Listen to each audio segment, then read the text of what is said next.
விஜய் விருது வழங்கும் விழாவிற்கான தேதி அறிவிக்கப்பட்டிருக்கிறது. வரும் 30ஆம் தேதி நடைபெறும் என்று அக்கட்சியினுடைய பொதுச் செயலாளர் என் ஆனந்த் அறிவிப்பு வெளியிட்டிருக்கிறார். இது தொடர்பான கூடுதல் விவரங்களை நம்முடைய சிறப்பு செய்தியாளர் செந்தில் ராஜாவிடம் கேட்கலாம். செந்தில் ராஜா, எத்தனை கட்டங்களாக இந்த நிகழ்வு நடைபெற இருக்கிறது? இந்த நிகழ்வு சார்ந்து வேற என்னென்ன விவரங்களை வெளியிட்டுள்ளார்கள்?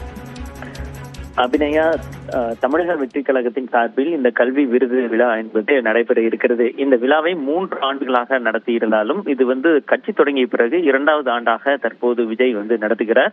இதற்கான தேதியை தான் கட்சியுடைய பொதுச் செயலாளர் என் ஆனந்த் மே 30ஆம் தேதி முதல் கட்டமாக நடைபெறும் என்று அறிவித்திருக்கிறார்.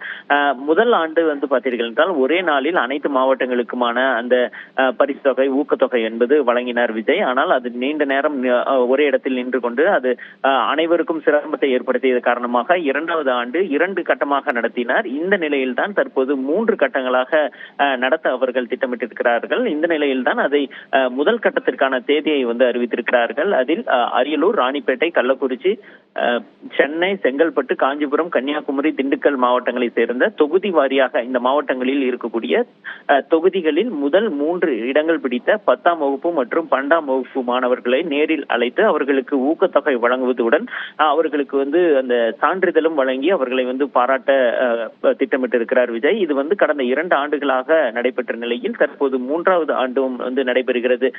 முதல் கட்டத்துக்கான அறிவிப்பு வெளியான நிலையில் இந்த முதல் கட்ட அந்த பரிசு வழங்கும் விழா முடிந்த பிறகு 2ஆம் கட்ட மற்றும் அடுத்த கட்டத்திற்கான அந்த அறிவிப்பானது வெளியாகும். அபிநயா, விரிவான விவரங்களுக்கு நன்றி செந்தில் ராஜா.